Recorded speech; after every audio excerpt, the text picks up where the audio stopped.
সরাসরি একবার বিধানসভায় নজর রাখা যাক, আবার বিধানসভায় হই হট্টগোল হচ্ছে, কি হচ্ছে দেখবো সরাসরি। আসনে বসুন, গেটটা বন্ধ করে দিন, এখন গেট খোলা যাবে না।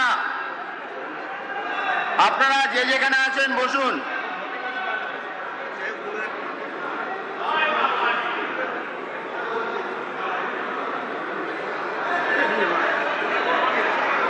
আপনাদের যখন বেল বাজলো তখন কি করেছিলেন? তখনও তো আপনারা এই ডিসিশন নিতে পারতেন। বেল তো অনেকক্ষণ ধরে বেজেছিল। বসুন।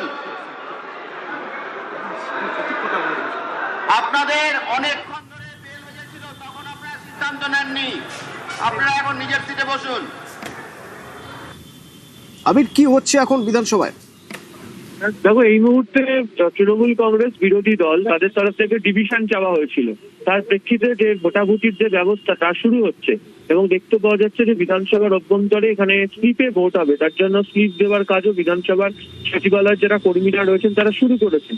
তারই মধ্যে হচ্ছে নব্য তৃণমূলের তরফ থেকে ওয়াকআউট করা হয়।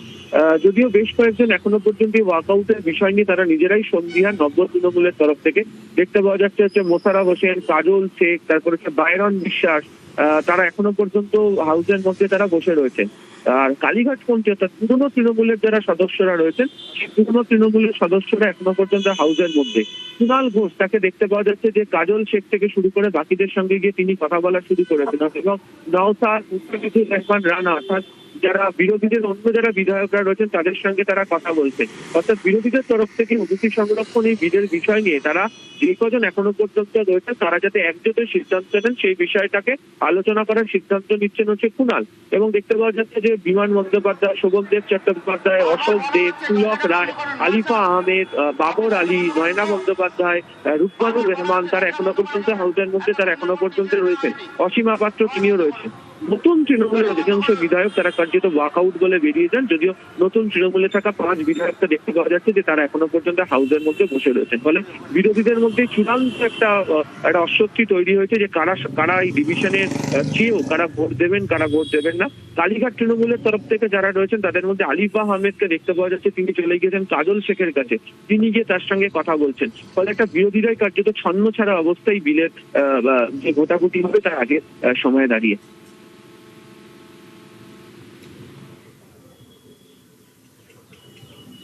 অপর সহকর্মী সোমরাজও আছে আমার সঙ্গে। সোমরাজ, তোমার থেকে একটু জানতে চাইবো কি দেখছো, কি হচ্ছে সেখানে?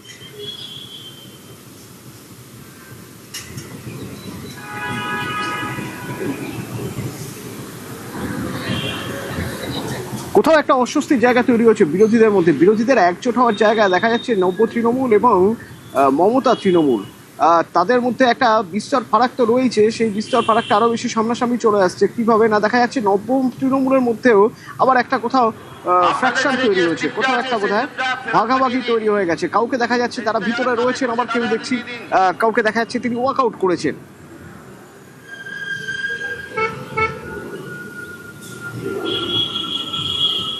ইতিমধ্যেই স্লিপ দেওয়া শুরু হয়ে গেছে, তার কারণ স্লিপেই ভোটাভুটি হবে।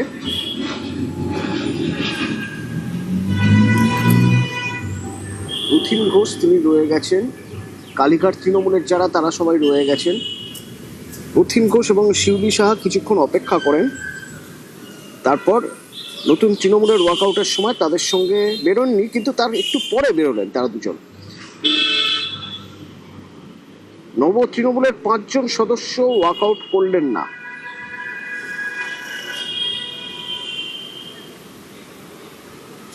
অনেকেই রয়ে গেছেন, দেখা যাচ্ছে কাজল শেখ রয়ে গেছেন ওদিকে।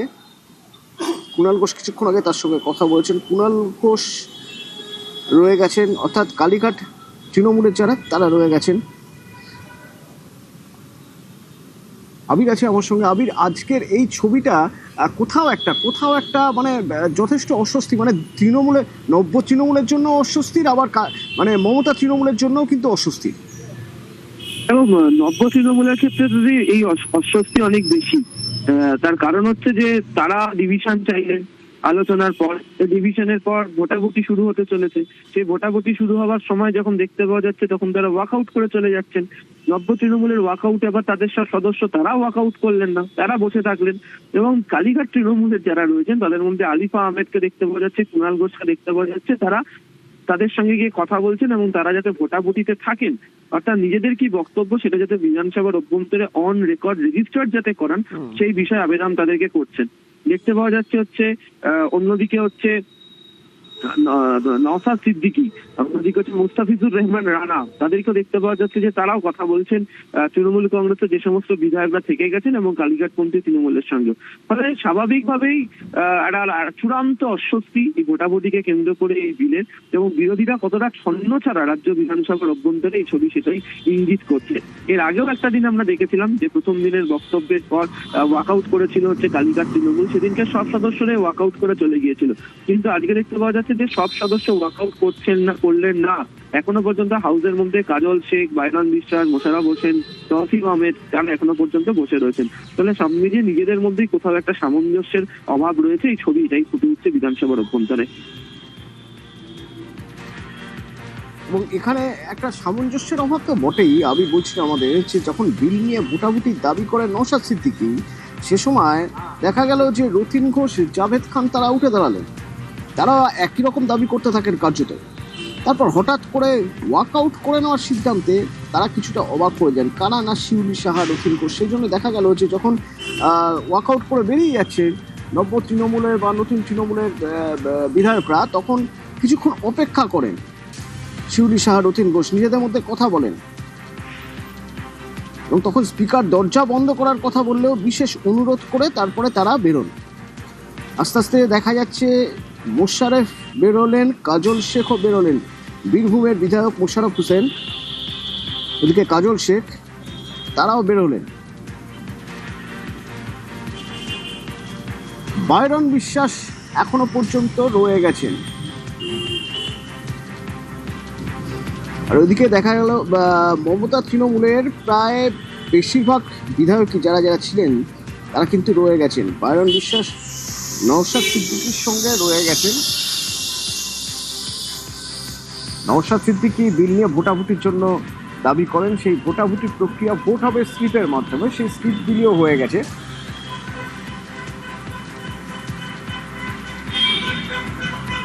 ঠিক এরকম একটা পরিস্থিতিতে কি হচ্ছে বিধানসভায়, মুখ্যমন্ত্রী শুভেন্দু অধিকারী রয়েছেন, মুখ্যমন্ত্রী শুভেন্দু অধিকারীর কাছে গিয়েছেন কাজল শেখ। কিন্তু কেন, কি কথা হচ্ছে তাদের মধ্যে? আমার সঙ্গে আবির আছে কি আমার সঙ্গে?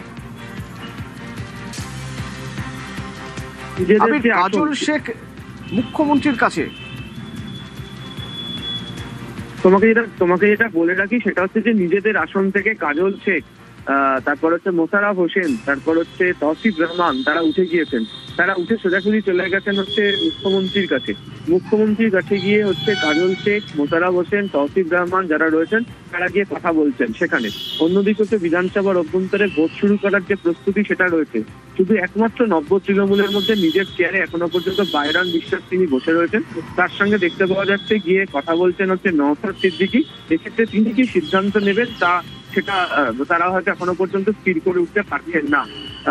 এবং এক্ষেত্রে দাঁড়িয়ে কি সিদ্ধান্ত তারা নেবেন, তার কারণ প্রথমেই ওয়াকআউটের সিদ্ধান্তকে ঘিরে প্রথম দিকে একটা দ্বন্দ্ব থাকলো। তৌসিফ তিনি তার নিজের আসনে ফিরে এসেছেন, ঠিক একদম বাইরন বিশ্বাসের কাছে তার যে আসন তিনি সেখানে বসে পড়েছেন। কাজল শেখ তিনিও ফিরে এসেছেন, তিনিও তার নিজের আসনে বসে পড়েছেন। অর্থাৎ কালীঘাট তৃণমূলের তরফ থেকে এই বিধায়করা তারা শেষ মুহূর্তে ওয়াকআউট করছেন না। মুখ্যমন্ত্রীকে দেখতে পাওয়া যাচ্ছে তিনি উঠে গেছেন স্পিকারের কাছে। প্রিন্সিপাল সেক্রেটারি বিধানসভার তিনি রয়েছেন স্পিকারের কাছে। মুখ্যমন্ত্রী স্পিকারের সঙ্গে এই বিষয় নিয়ে কথা বলছেন। অন্যদিকে পরিষদীয় মন্ত্রীকে দেখতে পাওয়া যাচ্ছে, অর্থমন্ত্রী স্বপন দাশগুপ্তকে দেখতে পাওয়া যাচ্ছে, যিনি বিলটা পেশ করেছেন অর্থমন্ত্রী গৌরীশঙ্কর ঘোষ তাকে দেখতে পাওয়া যাচ্ছে। তারাও আলাদা করে নিজেদের মধ্যে বৈঠক করছেন। লক্ষণ গড়ি বিজেপির বিধায়ক তিনি ওই বিষয় নিয়ে মধ্যস্থতা করার জন্য কোনো বৈঠক করছেন। কিন্তু বিরোধীদের অবস্থা কতটা ছন্ন ছাড়া এই ঘটনা আজকে আবারও দেখিয়ে দিল। আবারও বলছি যে কালীঘাট তৃণমূলের কোনো সদস্য ওয়াকআউট করেননি এখনো পর্যন্ত। বিমান বন্দ্যোপাধ্যায়, শোভনদেব চট্টোপাধ্যায়, পুলক রায়, অশোক দেব, মদন মিত্র, আলিফা আহমেদ, নয়না বন্দ্যোপাধ্যায়, কুণাল ঘোষ, বাবর আলী, রুকবানুর রহমান তারা এখনো পর্যন্ত বসে রয়েছে নিজেদের আসনে, যারা প্রথম থেকেই ছিলেন। অন্যদিকে যারা ছিলেন নব্য তৃণমূলের, সেই নব্য তৃণমূলের বড় অংশ ওয়াকআউট করে চলে গেছেন। এখনো পর্যন্ত কাজল শেখ, তৌসিফ, বাইরন বিশ্বাস তারা এখনো পর্যন্ত বসে রয়েছেন বিধানসভার অভ্যন্তরে।